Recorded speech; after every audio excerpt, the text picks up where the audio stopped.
What if I told you the healthiest, toughest grain of the Middle Ages vanished? This isn't some fringe weed. This was the go-to survival food from Roman soldiers to medieval monks. More nutritious than wheat, easier on digestion, and so resilient it practically grew in gravel. So why did medieval Europe abandon it?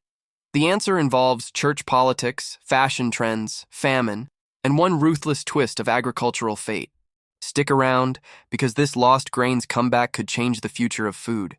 Imagine biting into a warm slice of medieval bread. Not the fluffy kind you'd grab from a supermarket shelf today, but dense, earthy, and shockingly satisfying.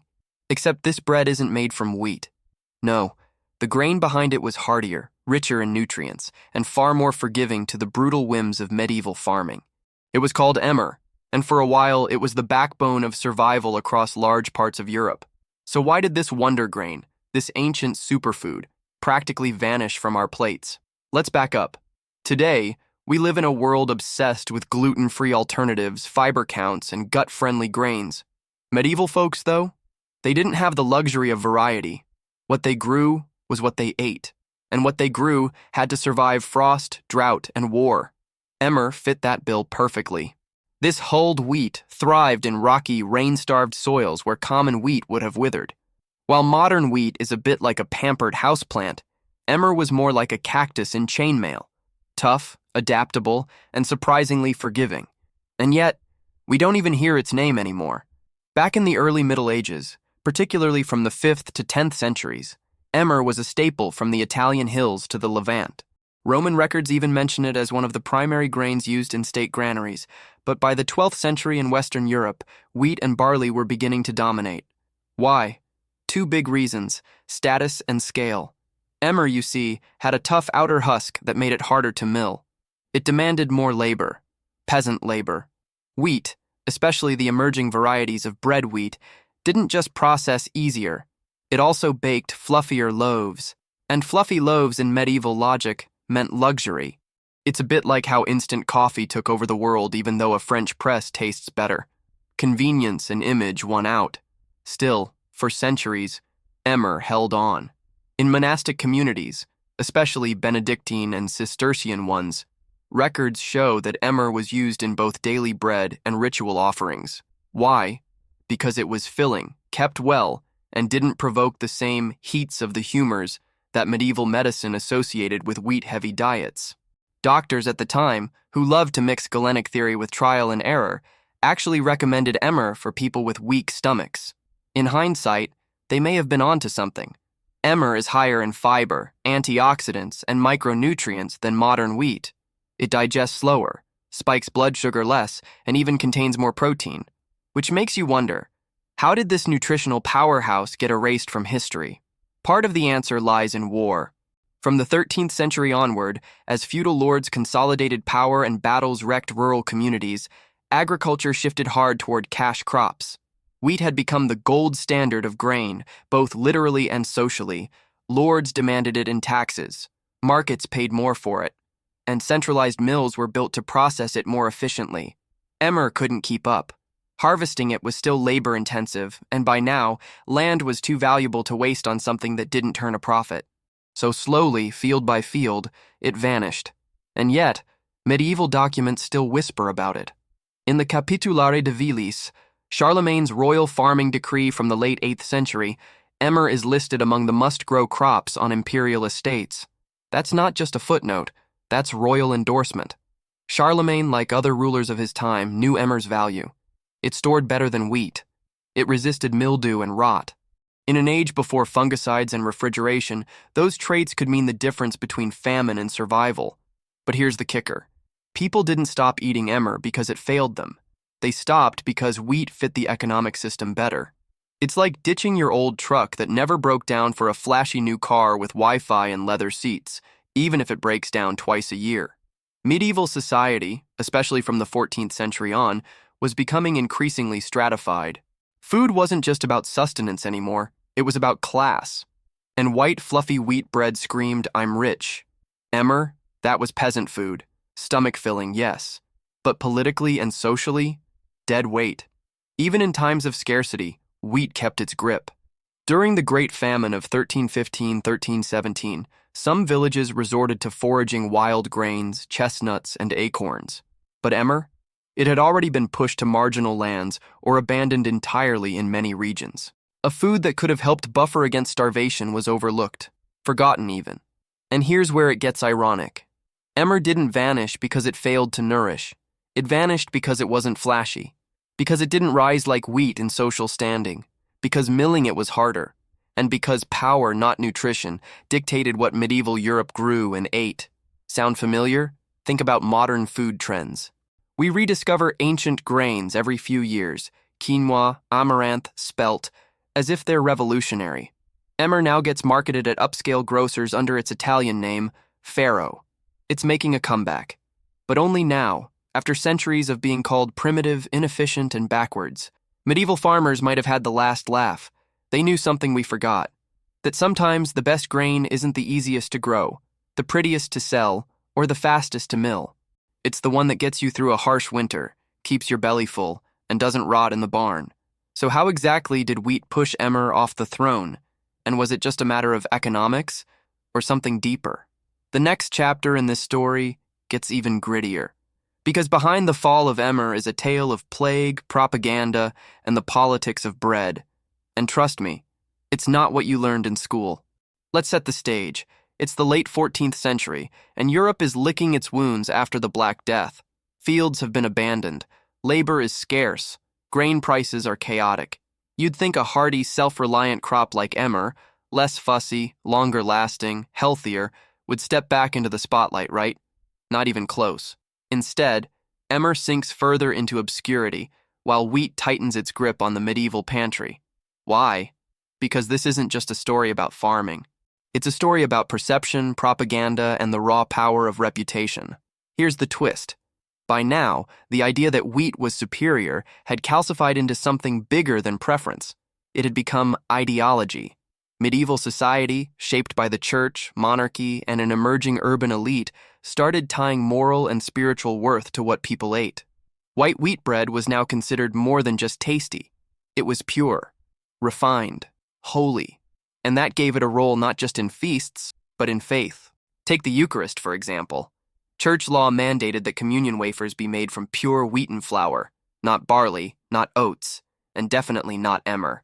This wasn't just theology, it was a cultural message. Wheat was divine. Other grains, earthy at best, dirty at worst. So even as emmer quietly kept some peasant bellies full in the Alps or Anatolia, its spiritual value dropped to zero. Meanwhile, urban centers were rising. Florence, Ghent, London, and with them, a merchant class that wanted food that signaled status. Emmer didn't just take more work to thresh and mill, it also produced darker, denser bread. That's not what a wealthy medieval burgher wanted to set on his table. He wanted white loaves, clean crusts, symbolic distance from the grime of rural life. And so cities pumped money into wheat production, trade routes adapted to move more of it, and emmer kept slipping off the map. That brings us to one of the most unexpected villains in this tale. Mill technology. The water mill revolutionized medieval grain processing, but it was optimized for naked grains, those without husks. Emmer, wrapped in its tight outer casing, required extra steps. In small villages where manual labor or small rotary querns were still the norm, this wasn't such a problem. But large-scale water mills, like those proliferating along the Seine, the Thames, or the Rhine, just weren't built for hulled grains. So what happened? Millers pushed communities to switch crops. The infrastructure literally left emmer behind. In this sense, technology didn't just shape agriculture, it shaped taste. Because once people had access to bread made from finely sifted flour, they didn't want to go back. It's a lot like how nobody wanted VHS tapes again after DVDs showed up. Even if the older tech had its own strengths, progress was persuasive. And for medieval people, especially the rising literate classes, progress was equated with refinement. But hold on, emmer wasn't just losing on optics and infrastructure. It was also undercut by health trends of the time. Ironically, even though emmer was objectively better for digestion and more nutrient-dense, medical theory worked against it. According to humoral medicine, wheat was temperate and moist, which made it ideal for balance. Emmer, with its heavier texture and more fibrous makeup, was often labeled dry and binding. For people suffering from constipation or melancholia, a catch-all term for everything from depression to indigestion, this was bad news. So physicians began recommending bread made from refined wheat flour, ideally leavened, for maintaining good humoral balance, which is wild, considering modern science shows that Emmer's fiber and protein content would have actually helped regulate blood sugar, support gut health, and provide slow-release energy. But that's hindsight for you. Now let's flip the map and look at Eastern Europe and the Middle East, where Emmer lingered longer. In parts of Syria, Jordan, and Turkey, it remained a staple well into the Ottoman era, especially among rural and nomadic groups. In Ethiopia, a close cousin of Emmer called TF became, and still remains, a staple grain. So this wasn't about Emmer being obsolete. It was about the West choosing a different path based on social, economic, and spiritual trends. In fact, some scholars argue that the abandonment of Emmer in favor of wheat was one of the earliest examples of a nutritional downgrade for aesthetic upgrade. In chasing fluffier, whiter bread, medieval elites effectively traded long-term health benefits for short-term social capital. And just like how ultra-processed snacks today crowd out whole foods, Emmer was quietly pushed off the table. Meanwhile, the political economy reinforced this shift. Lords didn't want their peasants growing whatever they liked. Grain production was taxed, tithed, and tracked. Wheat yielded more tax revenue, especially since it fetched higher prices in town markets. So even when Emmer grew better on certain soils, it was discouraged. By the 15th century, in places like France, England, and the Low Countries, its cultivation had dropped to near zero. And here's where famine policy comes in. During shortages, rulers and city councils often intervened in grain markets, setting price caps or organizing emergency supplies. But these interventions almost always focused on wheat. That's what was stored in granaries. That's what was imported from trade hubs. Emmer wasn't part of the emergency toolkit anymore. It was as if the food safety net had a giant Emmer-shaped hole in it. All of this made a strange kind of sense in a society where survival was increasingly bound to status. But it also made the food system more fragile, less diversified, more dependent on a single sensitive crop. Modern parallels? Look no further than the Irish potato famine. A society dependent on one staple, with minimal resilience, is a society just one bad season away from catastrophe. Medieval Europe, by sidelining grains like Emmer, set itself up for exactly that kind of brittle food security. And sure enough, crop failures in the 16th and 17th centuries hit hard. But by then, the knowledge of growing and processing Emmer had largely vanished from Western Europe. The fallback options were gone. And yet, even in the margins, Emmer never fully died. Isolated monastic communities in Switzerland, remote hill farms in Sicily, some parts of the Balkans. In these agricultural time capsules, the grain held on, not as a staple, but as a tradition, a curiosity, an old way kept alive out of habit or faith or just plain stubbornness. Then, centuries later, something remarkable happened. Scientists, digging through gene banks and archaeological sites in the 20th century, began to realize how genetically diverse and resilient Emmer was. Its DNA was a gold mine for breeding programs, especially in an age of climate instability. Suddenly, this lost medieval grain was back on the radar, not for nostalgia, but for necessity. So why didn't we hear about it sooner? Why did it take ecological panic and food system collapse to appreciate a grain that medieval peasants once planted without thinking? Because Emmer's disappearance wasn't an accident. It was erased, slowly, deliberately, by forces that valued optics over outcomes, image over substance, convenience over resilience. But that erasure left behind traces, like footprints in drying mud. And if you follow them, they lead to an even bigger question.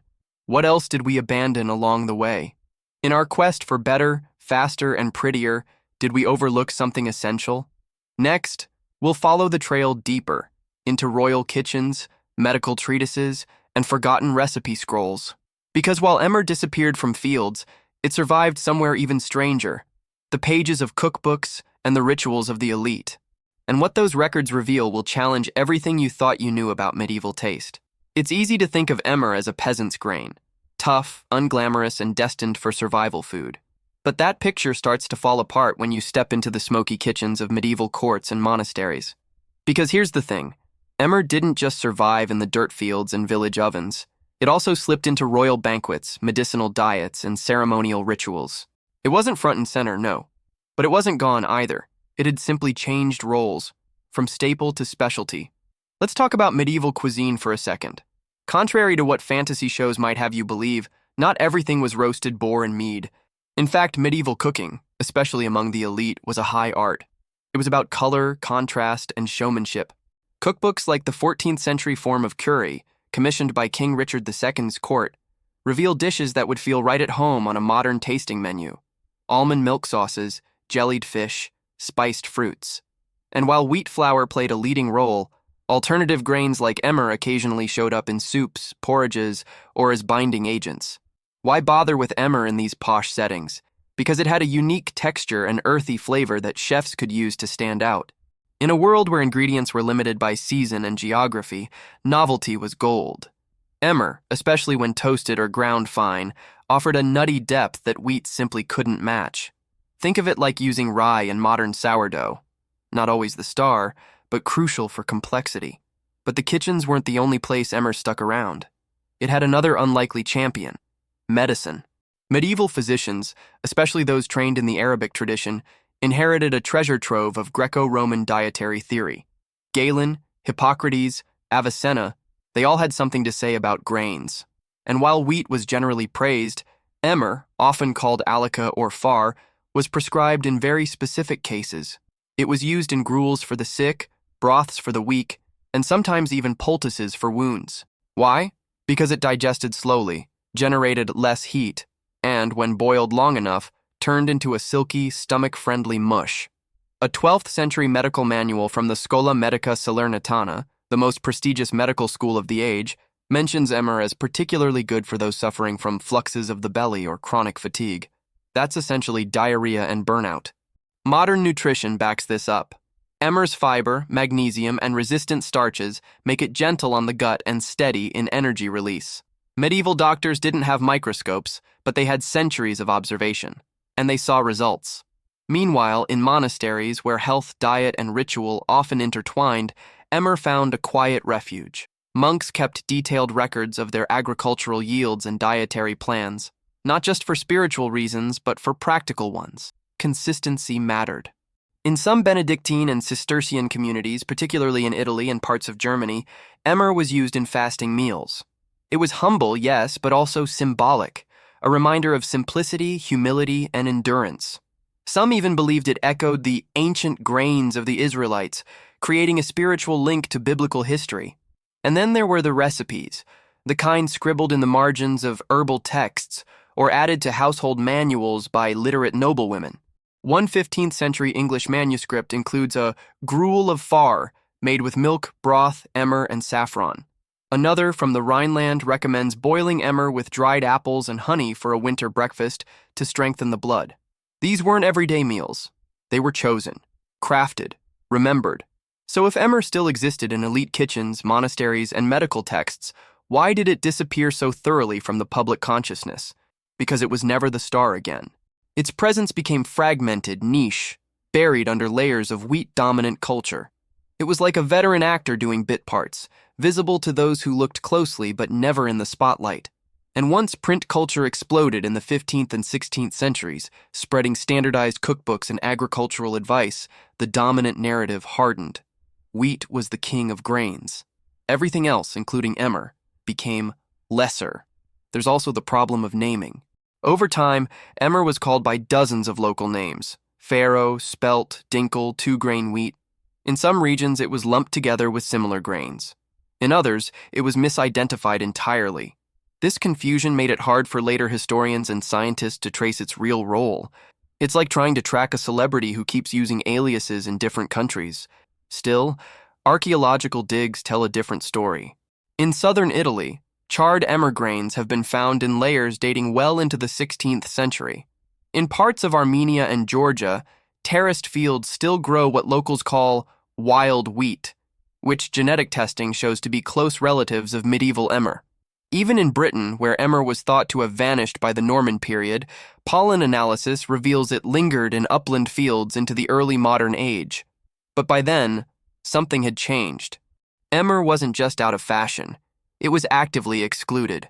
Agricultural manuals from the Renaissance onward urged farmers to modernize, to adopt better varieties of wheat, rye, or barley. Emmer's yield was too low, its shell too stubborn, its reputation too rustic. The same grain that once fed Roman legions and medieval monks was now deemed a waste of soil. So, was that it? Was Emmer doomed to be a museum piece, locked in herbariums and seed vaults? Not quite. In the 20th century, especially post-World War II, the Green Revolution pushed high-yield wheat to the forefront. But as industrial agriculture expanded, so did its problems: soil degradation, crop vulnerability, nutrition loss. That's when scientists started looking backward, searching gene banks for traits that modern wheat had lost: drought tolerance, disease resistance, micronutrient density. And what did they find? Emmer, still hanging on, still offering what we'd thrown away. Today, it's being rediscovered not just in labs, but in fields and kitchens. Italian farmers are cultivating farro again, marketing it as a heritage grain. American chefs are baking with Emmer flour for its complex flavor. Health food stores in Berlin and São Paulo sell it as a super grain, often without realizing they're reviving a 1,000-year-old tradition. And here's the kicker: Emmer didn't change. We did. Our systems, our priorities, our aesthetics, they shifted. And in doing so, they buried a grain that might have fed us better, longer, more sustainably. So what do these strange survival threads tell us? That resilience sometimes hides in obscurity, that nutrition doesn't always win against fashion, and that medieval history isn't just about swords and cathedrals. It's about quiet decisions in dusty kitchens, fields, and apothecaries that shaped what entire civilizations would eat and forget. Next, we'll zoom in on how one crop's fall reshaped more than just diets. Because wheat didn't just replace Emmer, it replaced an entire ecosystem of food, farming, and identity. And in doing so, it may have rewritten what civilized meant in the medieval world. Let's unravel that transformation. Picture a medieval field. Not a sprawling monoculture like the wheat farms of today, but a quilt of grains, pulses, and vegetables sown side by side. Emmer didn't just grow here, it anchored an entire way of life. Because when Emmer began to vanish from the European landscape, it wasn't just about bread. Its disappearance pulled at a whole network of traditions, agricultural rhythms, and food relationships that had quietly sustained rural communities for centuries. And in its place came something shinier, simpler, and ultimately, far more fragile. Let's start with the soil. Emmer was a dream for subsistence farmers because it asked for so little. Its deep roots drew water from below the surface, making it perfect for semi-arid regions. It tolerated poor, rocky soils. It resisted fungal blights and smut, the scourges of medieval grain fields. Even without modern fertilizers, Emmer managed to produce modest, reliable yields. That reliability made it ideal for the three-field system spreading across Europe between the 9th and 12th centuries. While wheat was often planted on the best land, Emmer filled in the gaps, acting like a safety net. But as Emmer declined, so did the stability of that system. Wheat was pickier. It needed richer soil, more water, tighter rotations, and it didn't play well with other crops. This meant that farms had to specialize. What had once been a diverse plot of emmer, lentils, and flax became a monoculture of wheat. On the surface, it seemed like progress. In reality, it narrowed the margin of error. One bad wheat harvest could now cripple a whole estate, and the ripple effects didn't stop at the field's edge. Animal husbandry was impacted too. Emmer straw, tougher and more fibrous than wheat's, was preferred as thatching material and bedding for livestock. It also made excellent fodder when chopped and mixed with other feed. When emmer fields disappeared, so did that steady supply. Peasants were forced to adjust, relying more on hay or importing straw from distant markets. These weren't catastrophic shifts, but they chipped away at self-sufficiency.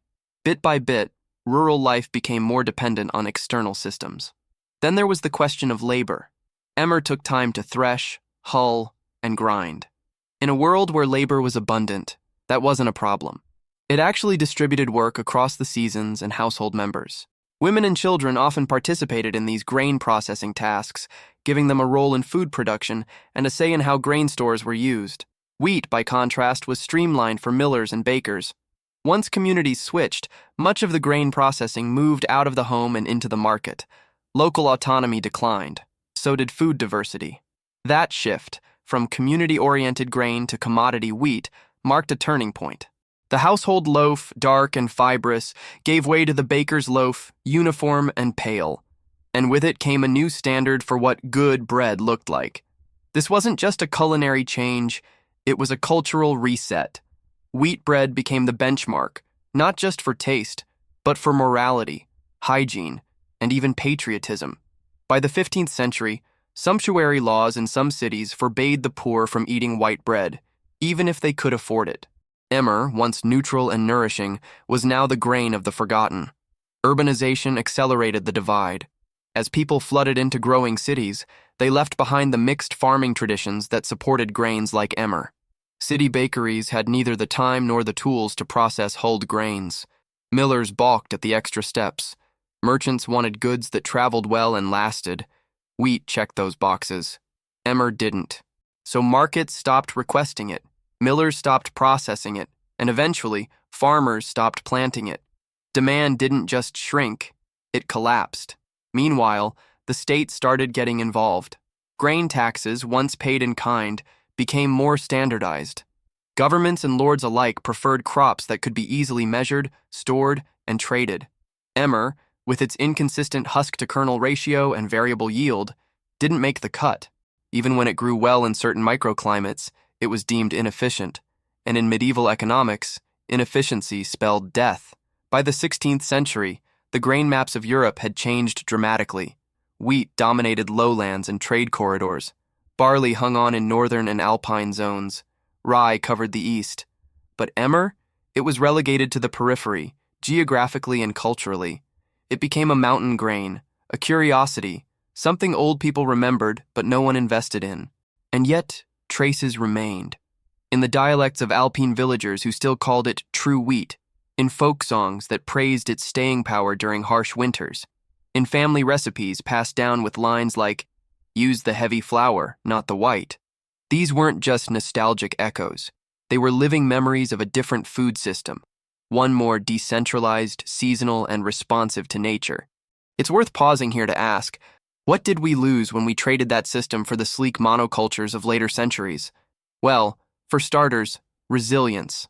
When emmer vanished, so did a buffer against climate swings, pests, and political disruptions. We replaced it with a crop that offered higher yields in good years, but failed spectacularly in bad ones. Sound familiar? Modern agriculture faces the same problem. And once again, scientists are turning back to emmer and its wild relatives for solutions. We also lost a kind of intimacy with food. Emmer was work. You had to know how to thresh it, how to cook it, how to blend it with other grains. That knowledge didn't just produce calories, it built community.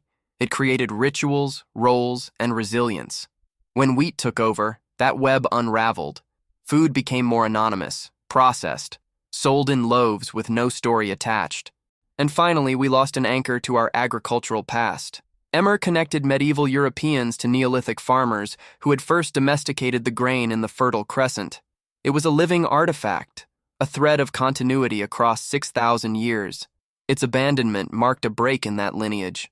A decision, conscious or not, to forget. But Emmer's story isn't just one of loss. It's also a mirror. Because if a grain this nutritious, adaptable, and historically significant could be cast aside for centuries, what else have we overlooked? What other foods, practices, and ideas have been shelved because they didn't fit a dominant narrative? The tale of emmer doesn't end with its disappearance from the field. It stretches into our modern era, into seed banks, artisanal bakeries, and experimental farms trying to undo the damage of uniformity. But to understand why emmer is coming back, we have to first understand what its disappearance cost us. Next, we'll bring the story full circle, tracking how emmer went from forgotten relic to rediscovered supergrain. Along the way, we'll explore what this revival says about our shifting values and how medieval wisdom might just hold the key to our agricultural future. The modern revival of emmer didn't start with fanfare. It didn't launch from glossy magazine spreads or celebrity chefs. It began quietly, in remote research labs and aging seed vaults where scientists were scrambling to solve a crisis of their own making. The problem? Modern wheat had become too perfect, bred for uniformity, mass production, and chemical dependence. And in the process, it had lost its edge, its resilience, its flavor, its nutrition. Enter emmer, ancient, stubborn, and surprisingly relevant. The first clues came from archaeology. In the late 20th century, paleoethnobotanists digging through medieval and Bronze Age sites began noticing something odd. Charred grain samples, many misidentified for decades, turned out not to be barley or early wheat, but emmer. This reclassification forced a rethink. Emmer hadn't just been a footnote in history, it had played a starring role in European agriculture for thousands of years, and had vanished not through obsolescence, but erasure. Around the same time, agronomists facing crop failure from wheat rust, a devastating fungal disease, were hunting for genetic diversity in wheat's family tree. And guess who showed up with natural resistance traits? Emmer. Its hardy genome, developed over millennia of tough love in rocky soils and unpredictable weather, had what modern wheat lacked: survival instincts. That led to a surge of interest in ancient grains. Not just emmer, but spelt, einkorn, and TF. These weren't seen as nostalgic curiosities anymore. They were genetic insurance policies. And as the world woke up to climate change, food insecurity, and chronic health issues, the pendulum began to swing back toward the old wisdom. In Italy, farmers in Tuscany and Umbria, regions where emmer had survived in mountain enclaves, began to rebrand it under its traditional name, farro. The grain, once considered outdated, was now trendy. High-end restaurants in Milan and Rome started serving farro salads, soups, and even risottos. Exporters caught on, and suddenly, farro was popping up in New York delicatessens and Berlin health food stores. But here's the twist. Much of the farro sold globally wasn't emmer at all. It was often spelt or a blend of spelt and modern wheat. The reason? Emmer's tough husk still made it a pain to process. Its slow-growing cycle clashed with industrial farming timelines. And its yields were lower than modern grains. So, to meet demand, some suppliers substituted easier-to-handle grains while still using the farro label. Once again, emmer was being edged out by convenience. Still, the core revival movement held firm. Seed banks in places like Germany's Leibniz Institute and the International Center for Agricultural Research in Dry Areas, ICARDA, began cataloging and testing hundreds of emmer varieties. Their goal wasn't nostalgia. It was resilience. In test plots, emmer outperformed modern wheat in drought conditions. It withstood pests without pesticides, and it delivered comparable protein levels, sometimes higher. Meanwhile, chefs and bakers drawn to the grain's nutty depth and chewy texture began to experiment. Artisan bakeries in San Francisco and Copenhagen developed emmer sourdoughs that stayed fresh longer. Pasta makers discovered that emmer flour held sauces differently, absorbing flavor without going mushy. Breweries even began using emmer in small batch beers, citing its earthy complexity. But the most profound impact wasn't culinary. It was ideological. Emmer's comeback forced people to confront what they thought progress looked like. For centuries, we believed that newer meant better. That streamlining, refining, and scaling up were the signs of a superior system. Emmer challenged that. It didn't fit into neat industrial molds. It required patience, attention, and labor. It didn't yield fast profits, but it offered something else: sustainability, nutrient density, genetic diversity, and a direct link to a way of farming that had worked, flaws and all, for thousands of years. In a way, Emmer's story became a metaphor for slow food, for small farming, for the idea that not everything worth keeping has to be efficient or scalable. And this shift in thinking had ripple effects beyond grain. It inspired interest in heritage vegetables, rotational grazing, and polyculture farming, all methods grounded in historical practice but validated by modern science. Still, challenges remain. For emmer to move from boutique curiosity to widespread staple, systemic changes are needed. Infrastructure has to adapt. Mills, threshers, storage facilities, subsidies, and research funding need to shift toward diversity, not monoculture. And consumers need to learn how to cook and appreciate a grain that doesn't behave like instant rice or Wonder Bread. Education is key. In some regions, culinary schools and farming cooperatives are partnering to teach emmer's history and usage. In others, NGOs are helping small farmers reintroduce emmer as a climate-resilient alternative to overworked wheat fields. Schools are testing emmer porridge in lunch programs, and hospitals are studying its effects on blood sugar and digestion. And let's not forget the symbolic power. Emmer reconnects us to the very foundations of agriculture. It's one of the first grains humans ever domesticated. It fed the builders of the pyramids, the soldiers of Rome, the monks of medieval Europe. It's a living fossil, and yet still fully alive. In reviving Emmer, we're not just recovering a lost food. We're reclaiming a lost mindset, one that values endurance over trendiness, complexity over convenience, connection over control. So next time you see a bag of farro or a loaf of ancient grain bread, look closer. Ask what's really inside. If it's true Emmer, know that you're not just eating a grain. You're participating in a story that spans 10,000 years. A story of survival, erasure, rediscovery, and return. And maybe, just maybe, that story has more to teach us than any recipe ever could. We often think of progress as a straight line, out with the old, in with the new. But Emmer's story proves history doesn't work that way. In chasing fluffier loaves and faster harvests, medieval Europe turned its back on a grain that nourished empires and withstood centuries of chaos. And today, we're realizing just how much that cost us. So here's the question. What other ancient wisdom have we buried in favor of convenience? Could the key to tomorrow's food security lie not in the lab, but in the dusty footprints of medieval fields? Drop your thoughts in the comments. Have you ever tried Emmer, or would you? And if you're hungry for more forgotten medieval truths, hit that subscribe button and turn on notifications. There's so much more history hidden in your pantry than you think.